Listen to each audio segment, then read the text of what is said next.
Hello and welcome to the Brutal Iron Gym podcast, where our goal is to cut through the BS and deliver the brutal truth about topics related to health and happiness. Today is podcast number 1528. The topic is Q&A and the title is Glycerol Supplement and Growth Supplements. So we had a listener send in a question. They sent me a video about a glycerol supplement, and they asked kind of like, was the video correct and would this be worth using as like a supplement? So glycerol is, you'll often see it in like pre-workout supplements, and the idea is, well, we'll just say what they promote it as is helping you with a pump, get a muscle pump. What happens essentially is it would be considered kind of like a hydrating agent. It pulls water into like the muscle cells, which then is supposed to help with managing acidic buildup in muscles. And if you manage acid buildup and you can kind of like buffer acid faster, it increases your overall ability to perform more repetitions and more total volume in your workout. If it did that. If it did that benefit, that would be what the benefit would be. And then the side effect is you get a pump in your muscles. And that pump doesn't really do anything like physiological, but it is good psychology-wise. So you get a better mind-muscle connection because the muscle's burning like crazy and you can feel it really well. And that can often increase training motivation because you feel the muscle growing. It feels like it's splitting your skin. You're like, I'm going to do more reps and get this thing to grow. So there are absolutely benefits to it, psychology-wise. However, for like the physical actual benefit, very rarely do supplements have enough glycerol in it for it to have like its actual full effect. The majority of supplements find their benefit by underdosing like a dozen or more supplements, and you get like a collective decent effect, but very rarely do supplements have actually enough of the actual things in them because it just becomes more and more expensive. So for example, studies of glycerol and the effects it can have, the significant effective doses are in grams, like grams of glycerol. But if you look at most supplements, they only have like milligrams. So they might have 500 milligrams, which is half of a gram, but you need multiple grams to get an actual benefit from glycerol. So glycerol is in there. So if you were to look up studies and you Googled, what does glycerol do, you'll see, okay, it does this, my supplement has glycerol, boom, I'm good to go. Well, it probably doesn't have enough. So there's a guy named Jim Stepani. It's his last name is Stopanni, Jim Stepani. He has a doctorate, and part of his main focus in his doctorate was around glycerol. So pretty awesome person to listen to.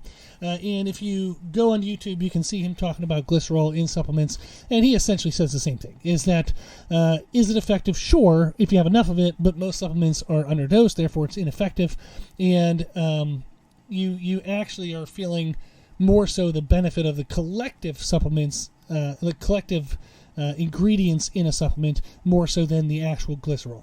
So he actually has his own pre-workout. Imagine that. Now, his information about glycerol is correct. It matches the studies, and he has his freaking doctorate based around it. So pretty good information there. But his pre-workout supplement is called Pre-Gym, and it's JYM, not GYM. And it kind of matches his name, Jim Stepani. So Pre-Gym, JYM. His pre-workout has some good supplements in it. Like it has creatine in it, which is one of the most well-accepted in research supplements there is. And it's super freaking cheap. You can just use creatine monohydrate, which is the cheapest version, and it works freaking great. And it helps you get like an extra rep or two here or there, a little bit of a strength boost. Kind of definitely depends on if you eat a lot of like foods naturally high in creatine, you're going to notice less of an effect from supplementing with it.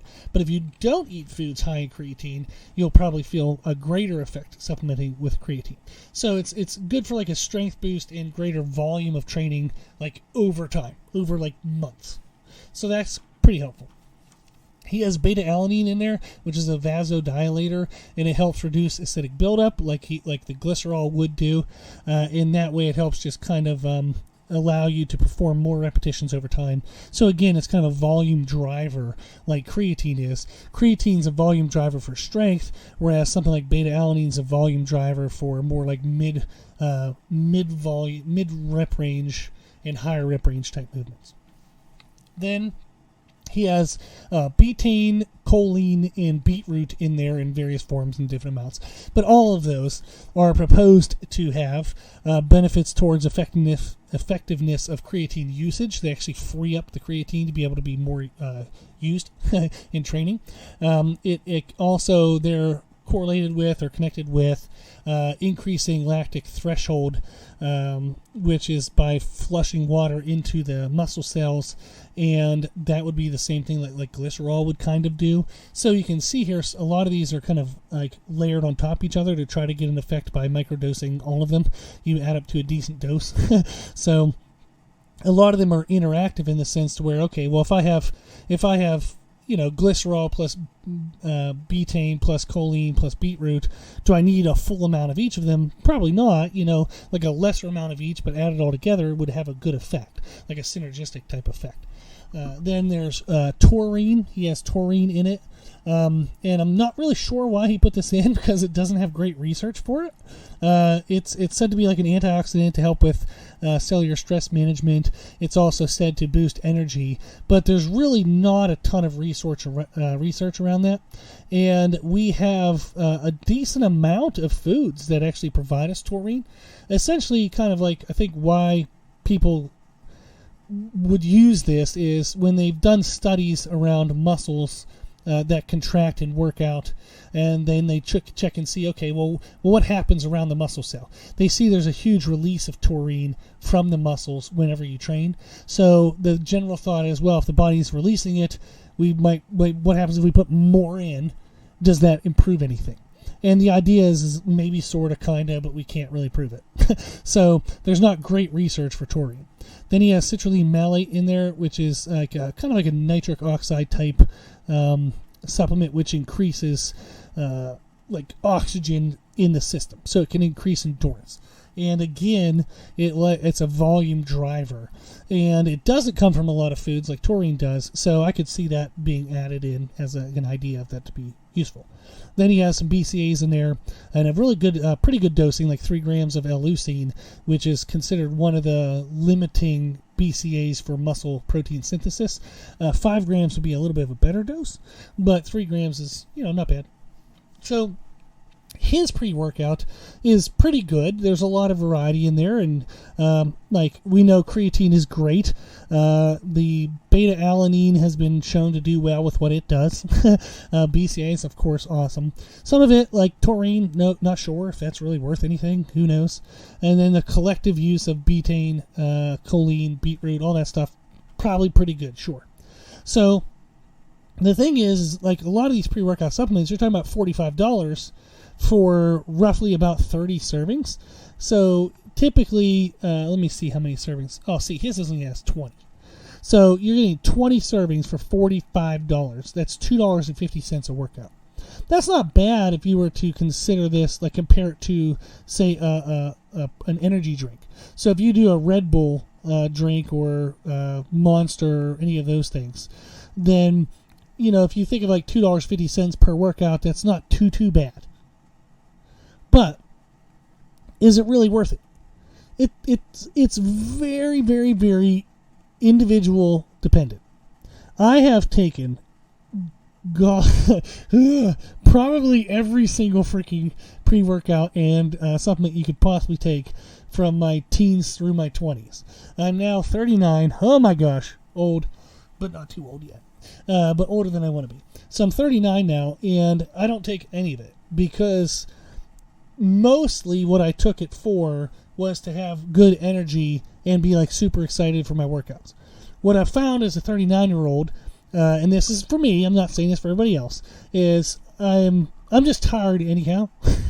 So I try to do my best in relationships, try to do my best in my personal goals. I try to do my best in business. I get decent-ish sleep. I've talked about it before that I have a sleeping kind of issue disorder, so I don't get great sleep anyhow. But I'm just tired anyhow. So whether I take a bunch of caffeine, like I've drank a Monster energy drink and fell asleep while drinking it. So it just doesn't work for me. So I've never found a ton of benefit in regards to energy-wise from pre-workouts. And I've also grew up with not a ton of money, so I would rather save my money, my $2.50 a day, add that to try to eat steak for dinner or ground beef rather than having like tuna or chicken. So I typically would save my money for better quality of food because that's going to have more of an impact on my growth rather than specific supplements. So most people miss out on growth, miss out on strength, miss out on leanness based on food, like insufficient nutrition and insufficient training. Their training is crap, or their food is crap. That is 99.9% of people. They need to fix those things before the aspect of insufficient supplementation would be a limiter for their growth or a limiter for their progress. Now, it doesn't mean that that doesn't happen. There are people who do really well in nutrition, do really well in training, so they are looking for that next edge. Awesome, good. So I do think you can get into supplements. It's a fun thing to get into, but I hesitate to talk a lot about it in my podcast because most people don't need that. Most people think, okay, well, I'll take a pre-workout drink, but if I haven't eaten 4 hours before my workout, oh well, I'll take the pre-workout drink. No. So eating and nutrition and sleep and proper training, that's all infinitely more meaningful. So, what do I do is typically when I have everything lined up well and I do an intra-workout drink or a post-workout drink, I tend to focus more on consuming nutrients and supplementation during or post my workout. So pre-workout, I do a pretty good job of getting some kind of food in, and I really feel like for me, I make it simple. I just buy Gatorade powder because it's relatively cheap, and you can control the carbohydrate amount, like sugar amount per volume of fluid. But I get Gatorade powder and I get protein powder. So right now I use carnivore, like beef protein, because some of the whey proteins sometimes make me sick. So I use protein powder, Gatorade. I'll mix that together. If I haven't eaten within like 2 hours before the workout, I'll start drinking that mixture right like before I even start working out or as I start to work out. If I've already eaten, then I kind of wait until like halfway through the workout or till towards the end to kind of drink the Gatorade and the protein powder. But that's what I focus on. So when I did my master's in nutrition, my area of focus that I did 50-page paper, 200 peer-reviewed research articles, not just like Wikipedia articles, like actual studies, and I did a whole ridiculously stupid large amount of information about the post-workout anabolic window. So how do we need to eat food right after workout? What is the state of our body? What nutrients do we need? How much do we need? Blah blah blah blah blah blah blah. And it's very simple. Is if you drink some sugars and some protein powder during your workout toward the end of the workout, everything's covered. Done. It went through an enormous amount of work to find out that it's that simple. Ugh. But I'm glad I know that now. So that's what I focus on, is just getting some sugars and protein, like easily digestible protein. I tend to like protein supplement, as in like a protein powder rather than like BCAAs.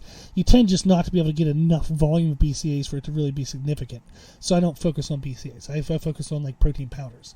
But that's cheap and super ridiculously effective. It covers all the bases. Now, if you're trying to lose body fat, you might say, okay, well, do I need the sugars? Post-workout, no. Pre-workout, not going to hurt, actually. It's actually might give you some energy because you're probably in a deficit and you're tired as hell. So it depends on individual basis, but Gatorade and protein powder seems to work really freaking well. Now, if you're like, okay, I have my nutrition on point, I have my training on point, I want to like nerd out a little bit. Well, 4 supplements that I think you could definitely do to help with growth, and it's other than whole food and protein and sleep and stuff, so I'll work past that. A couple of the things that I use and I think are super effective. Number 1 is Broncaid. You might have to Google that, but Broncaid is like something you have to get over the counter at a pharmacy. You have to sign for it, so that way you don't make crystal meth with it. They basically regulate how much you can get at one time. But it's a bronchodilator. It increases oxygen, which would help towards that acidic buffering and faster recovery between sets. So this is super awesome for boosting the volume of what you can do in a training without feeling like you're out of breath. So it's like taking an inhaler in a pill form. So Bronkaid is one of my favorite things. Take that all the time. I used to have exercise-induced asthma through my teens and early 20s. So I'm used to working out without being able to breathe. That's just life. You deal with it. I would rather be slightly out of breath than be overweight and no muscles and weak. So I would just train and be ridiculously out of breath and sick all the time. Bronkaid was something that really helped a lot. And then clients who don't have asthmatic issues, they find Bronkaid to be super beneficial as well. It really just allows you to breathe a lot better. Your volume that you can produce in the training session is so much greater. So I really like Bronkaid. If you can't get it or don't feel comfortable with it, you can just do some type of nitric oxide supplement, something that improves like oxygen creation, formation, replenishment, blah, blah, blah. So something like that is super duper ridiculously helpful. Then caffeine, or if you have blood pressure issues, like a natural type energy, like there's guarana root, vitamin B complex, bunch of other stuff that's out there. But green tea extract, stuff like that. If you do some type of energy booster, whether it's caffeine, any of those natural ones, is great because most people are stressed and tired. And when they go to work out, they're like, oh, for the love of God, I just want to go lay on my bed. So some type of energy boost is very helpful because it gets you started, gets you moving. Then you pair that with the Bronkaid, and before you know it, you're putting in a great workout, you're feeling awesome, and you're getting a lot of work done. Another one I don't use much because I eat a lot of meat and a lot of protein-rich foods is creatine. Creatine monohydrate is so freaking cheap. Why not? Why not throw it in there? That's a good one to use. And then getting BCAAs, branched chain amino acids, which is like the building blocks of protein, which is the building blocks of muscle tissue. BCAAs in the form of a protein powder to have during or after the workout is very beneficial as well. So those would be kind of the main four that I would suggest for people if you're really wanting to grow is Bronkaid, some kind of a caffeine or natural energy booster, creatine, and then a protein powder. Those are going to give you kind of the best of everything, and they're all relatively cheap compared to the other supplements that are out there. So, is a glycerol supplement worth your money? If it's dosed in grams, yes, but also no, because that would probably be really expensive, and then it's only one aspect, like one component of all the multitudes of supplements that are out there. So you can get into the nitty-gritty details and lose sight of the big stuff. And that happens all the time. So I would encourage people to focus mostly on nutrition and training. Make sure their nutrition and training is as best as it can possibly be. If you're not sure, just always continue to listen to videos, read books, learn. Just always, like, I still watch like how to deadlift videos or how to squat videos because I'm like, maybe they'll say something I don't know, and then all of a sudden I can get super strong. So I always listen to like the basics of stuff, just trying to soak in more information. So definitely focus on that first. And then if you're like, okay, I have some money and I want to get into some supplements, I would suggest the list that I gave at the end is the Bronkaid, some kind of caffeine or natural energy, creatine, and then a protein powder. And then on top of those, you can start looking into more nuanced things like beta-alanine, betaine, choline, beetroot, taurine, citrulline malate, all those kind of things. But I think if you hit the basics, you're going to grow and be lean as much as you would be able to be. And then everything on top of that is like the 0.01% of differences. So hit the big stuff first. Okay, well, hopefully that was a lot of helpful information. If anybody ever has any other questions, just shoot me videos like this listener did and just say, hey, like, is this true or not? Or what do you think of this? And I'll be happy to make a podcast to help explain it. Cool. Well, if you like the podcast, just please share it. Let people know that we exist and we answer their questions for free. Sharing on social media, sharing a conversation, however you do it, I appreciate that you do it. Thank you to those who donate to support the podcast. Podcast is well over $1,000 a year for hosting costs. I give an hour to it every day, and we're going to keep it for free. You can donate on our website at www.brutalirongym.com. There's options for a one-time donation, monthly donation, yearly donation, and you can also check out the website and our social media channels for a lot more information above the podcast. So on the website, we have free programming available. We have a bunch of free like training, educational videos, a lot of cool stuff. So if you haven't checked out our website, check it out. I'm continuing to build it more and more. Also, I post every day on Instagram. Check that out, and our YouTube channel as well. then if you have any questions, feedback, suggestions, anything you want to know, let us know at our email, brewlinerjim@gmail.com. As always, I hope this was helpful, and thank you for listening.